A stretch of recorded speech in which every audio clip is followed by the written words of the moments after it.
Hey guys, I don't know if I've really done a video on this bike yet. This is a 95 K1100RS that I just picked up. This is a bike that I've been wanting for a long time, and always loved the look of this bike. I love the K bikes, the way they run. So I wanted to pick this bike up and was able to get a pretty good deal on it, and I love it so far. Haven't really done a whole lot to it since I got it, except I did have to replace the fork seals. I did shoot a video on that, and I'll have to kind of load that video up. But what I wanted to do today is just some general maintenance on it. I want to change the oil, I want to change the trans fluid and the rear end fluid. I've had the bike out and running, so we're going to get it in while it's still warm and get the bottom fairing off and start draining all those fluids so we can get this oil changed and get this maintenance done. Alright guys, what I'm going to start with is the final drive. The reason I'm going to start with that is I've got to take this fairing and things off to do the engine oil, and it'll take longer for the motor to cool down than the final drive. At least that's my way of looking at things. So I'm going to first make sure I can get the fill cap off, and then I'm going to go ahead and drain the oil. So let's get started on that. Next I will be doing the transmission, so I'm going to make sure I can get this fill cap off as well, and I'll have to check where the drain is for the transmission, if it's able to get to it before I take the fairing off. So I'm going to get started with the final. Alright, so I was able to get the fill broken loose, and that was with a 6mm Allen. The drain is a 19mm socket, so I'm going to get my drain pan. We're going to pop that. Alright guys, I don't know if you can see under here, it's kind of dark, but I did go ahead and take the drain off, and this fluid was super clean. So somebody probably has done the maintenance on this pretty recent, but I wanted to make sure it was done. So we're going to let this kind of drain for a little bit, and then we're going to get ready to do the transmission, which probably has been done recently as well. But like I said, I want to know what it is for my records. Okay, the transmission fill is an 8mm Allen, so get that broken loose. The bottom is the same 19mm socket, so I went ahead and broke both of those loose. I haven't taken them out yet. I'm waiting for this final drive to finish dripping, and then we'll drain that next and keep moving through getting these fluids changed. Alright guys, so on the rear end there was a little bit of sludgy stuff on the drain plug. It did have a magnetic drain plug in it. Fluid doesn't look too terribly bad. You can see little traces of maybe a little bit of metal in there, but I mean, every bike I've had that I've changed this fluid like this, it's had some of that. So it doesn't look bad. I will keep an eye on it for next time, and just note it and keep an eye on it. So I'm going to drain this fluid out of the pan and clean it out to do the transmission, because I want to see what's in that one. Alright, so same thing on this one, draining the transmission fluid. The transmission fluid looks nice and clean. There is a little gunky stuff on this drain plug as well, a couple little pieces of metal, so I'm going to take a look at that. I just saw something fall in, and it was the crush washer. So I'm going to just, like I said, make a note of it and keep an eye on this for next time, and just make sure we don't have any issues going on here with the transmission or the rear end. But like I said, I've seen this before on most bikes that I've done, and it's usually just normal wear. So we'll continue on. I'm going to let this drain, and then we're going to fill up the rear end and the transmission. Alright guys, I just wanted to show you these little cups that I use. I got them off of Amazon, and it came in a whole case of them. It's probably a lifetime supply of these things. But it's real nice because it has the measurements on the side of it in milliliters, so you know how much fluid and things to put in. Like if you buy the oil in bulk, or your transmission fluid, rear end fluid, whatever, in bulk, you can measure it out and get the right amount to put back in the bike. This one calls for 250 milliliters, and that's what I put in it. I checked the down in, it's supposed to come up to the bottom of the thread, and so I used my endoscope and looked down there, and it was perfect right at the bottom of the thread. So I'm going to go ahead and torque these two to 23 Newton meters. Alright guys, so now I've filled the transmission up with 250 milliliters, actually 251 milliliters. So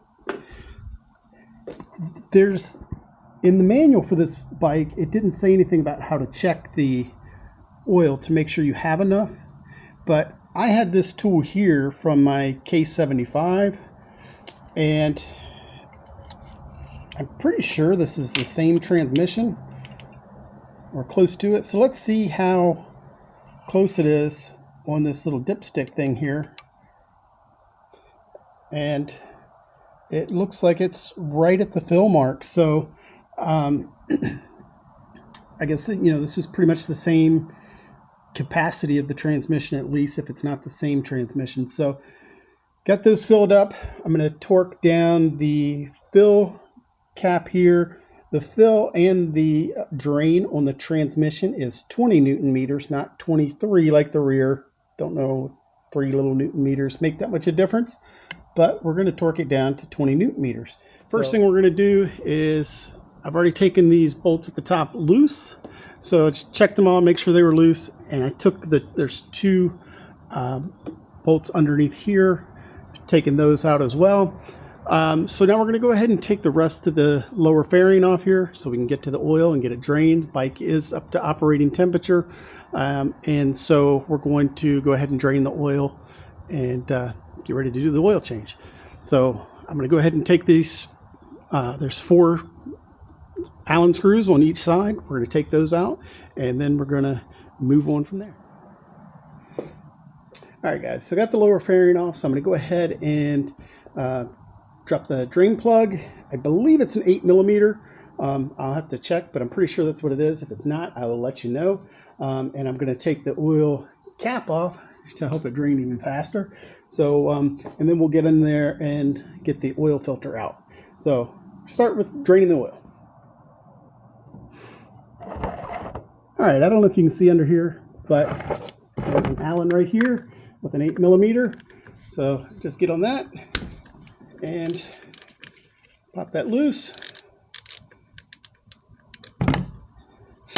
and then we should be about ready for the oil to come out. I'm going to leave the fill plug on until I get the drain plug out. There we go.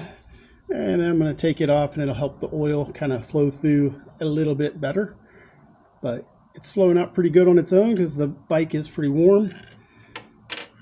So we're going to let that drain, and then we're going to get ready to get the oil filter out. Alright, so the oil is almost completely drained out of it. So I'm going to take you around on the other side here. Well, I think we can probably see it from here.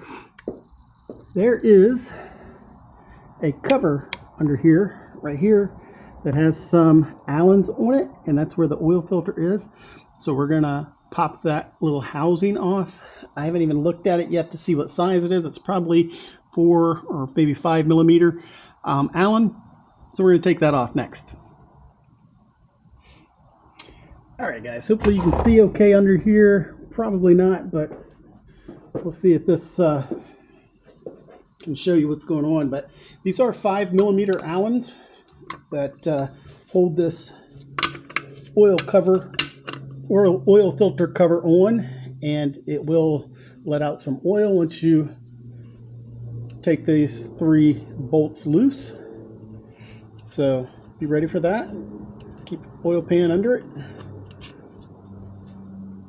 Alright, so we got that out of the way. And it looks like somebody must have used a K&N filter, because I see a little nut hanging out up there. So we're going to, looks like a 14, maybe a 15 millimeter wrench, or doohickey socket. That's what I'm trying to say, to get that off. So let me go get a socket and we'll pop this. I really don't like K&N filters very well, because it just, to me, it doesn't seem like you can get a good grip on the oil filter with a socket. It's just me. I don't like them. I don't use them, but they're good filters, I guess. But I proceeded to drop everything in this oil pan, because I forgot to turn the video on. And so here's the filter. Filter came out of the hole up there. When you're taking a regular oil filter out of here, you have to use a special oil filter wrench, or oil filter wrench, to get it off, because it is a very tight fit. So that is why it is kind of good to use a K&N filter that has the nut on it. But me personally, I don't like them. I think they're overpriced, and I don't use them.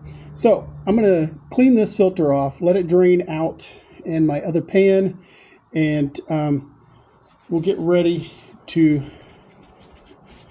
put the new oil filter in and let this drain a little bit more, and go from there. All right, guys, I wanted to show you something real quick. When you take your oil filter off, make sure that the seal, this seal right here, comes off with the oil filter. If not, you got to reach up there and grab it. I've had several BMWs that seal did not come off with the oil filter wrench. So you have to make sure, or with the oil filter, so you have to make sure you get that out, because your oil filter will not seal properly, and then you'll have issues. So also on this BMW, I am using a SuperTech oil filter, the 3614. This, I've looked up oil filters and things, and there's an oil filter page that has what oil filters fit what by the housing size, and they actually recommended this filter highly for this particular bike. So that's what I used. I already got it up in there. I forgot to record that, but you just have to use your oil filter wrench. Let me see if I can flip this around to go up in this hole here. You use your oil filter wrench, get it up on there, snug it down a little bit. Don't over tighten it. It doesn't need to be that tight. And yeah, you're good to go. So now we're gonna clean this housing up a little bit and put the housing back on, and I'll look up the torques for all of that.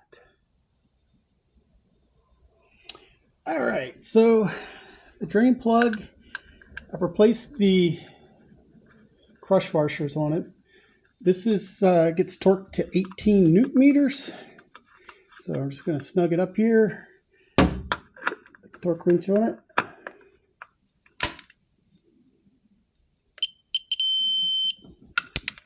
I like to do it twice.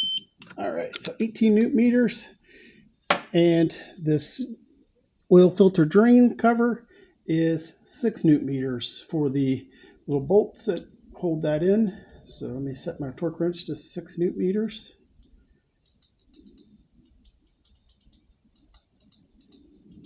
All right, so let's get this lined up. Now this does only go on one way. So let me see which way that one way is. I think this is this way. So put that there. I don't know if you can see it over here.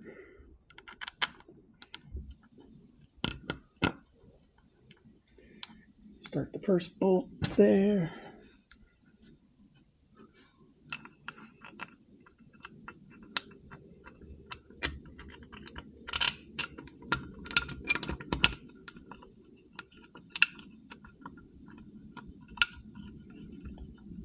All right, so I'm going to go ahead and snug these up, and then we'll come back and torque them down.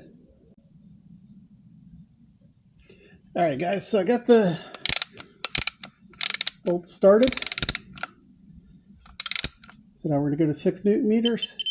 There we go. Not very much. And get this last one here.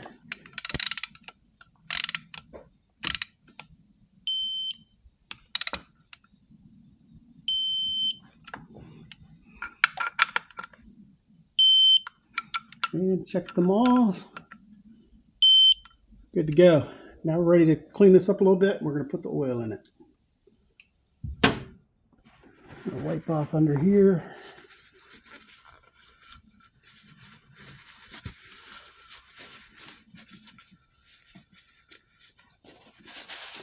All right, so now we're going to get ready to put the oil in the bike. All right, here's the oil I'm using in this bike. It's Mobil 1 15W50. Yes, that's car oil. This is pretty much a car motor. That's what they recommend for this bike is car oil. So we're going to put it in here. It takes 3.96 quarts. So we're going to put it in about, get about 3.5, close to 4 quarts in it.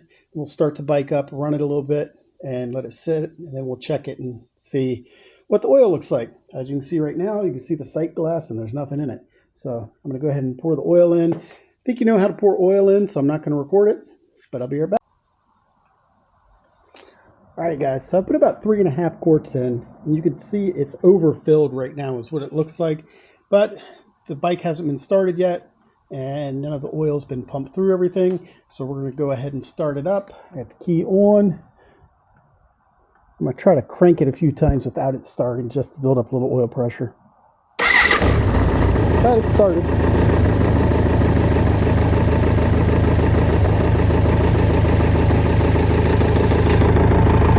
See it's dropped down some.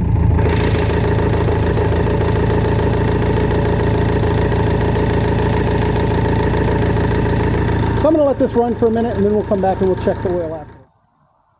Alright, you guys, you can see the oil level has dropped some since letting it run. Hopefully you can see that okay. Try to zoom in there.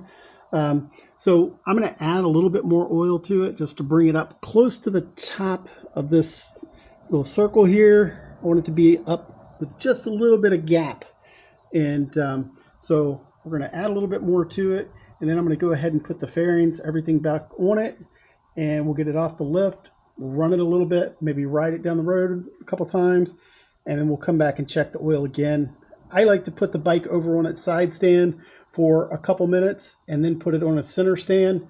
I believe that's the way that BMW has recommended you check the oil on these bikes. At least that was how it was on my other bikes. I'm pretty sure it's the same way on this one. You're supposed to leave it on your side stand for about 5 minutes and then put it up on the center stand and get an accurate reading then. So I'm going to go ahead and add a little bit more to it